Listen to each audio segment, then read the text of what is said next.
ബംഗളൂരു നഗരം ആവേശത്തിലാണ്.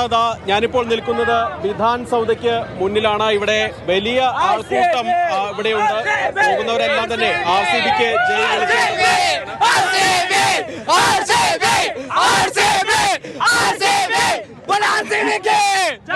കണ്ട നമുക്ക് ഇത് തന്നെ ഈ ആളുകളുടെ ഈ ഒരു റിയാക്ഷൻ തന്നെ കാണാം.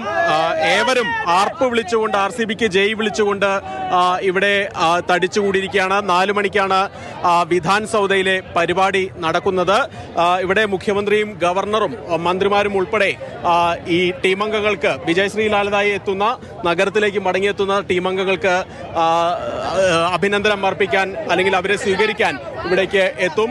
അതിനുശേഷം 5 മണിക്ക് ഈ കാണുന്ന വിധാൻ സൗദയ്ക്ക് മുന്നിൽ നിന്ന് ചിന്നസ്വാമി സ്റ്റേഡിയം വരെ വിക്ടറി പരേഡ് നടത്തും. നേരത്തെ ഈ പരേഡിന് അനുമതി നിഷേധിച്ചിരുന്നു പോലീസ് സുരക്ഷാ കാരണങ്ങളെ തുടർന്ന്. പക്ഷേ തുടർച്ചയായിട്ടുള്ള ചർച്ചകൾക്കൊടുവിൽ ഇപ്പോൾ വിക്ടറി പരേഡ് നടത്താൻ തീരുമാനം ആയിട്ടുണ്ട്.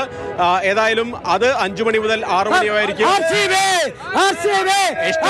ಎಷ್ಟು ವರ್ಷ ವೇಟ್ ಮಾಡಿದೆ? 14 ವರ್ಷ ವೇಟ್ ಮಾಡಿದ್ದೀವಿ. ಇದು 15 ವರ್ಷ. Virat Kohli 18 we love RCB forever. We love RCB forever.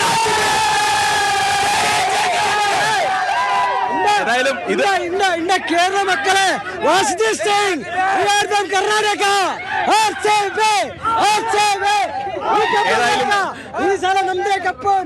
ആളുകളുടെ ആവേശം ഇത് തന്നെയാണ്.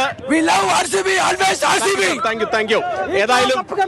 ഏതായാലും ഈ സാല കപ്പ് നംദേ എന്ന് പറഞ്ഞപ്പോൾ ഈ സാല കപ്പ് നംദു എന്നുള്ള രീതിയിലേക്ക് എത്താൻ ഏതായാലും RCBക്ക് ആയിട്ടുണ്ട്. നിലവിലേതായാലും ആ ടീമംഗങ്ങളെ കാത്തിരിക്കുകയാണ്. ടീമംഗങ്ങൾക്കുള്ള സ്വീകരണത്തിനായി കാത്തിരിക്കുകയാണ് ബംഗളൂരു നഗരം ഒന്നാകെ.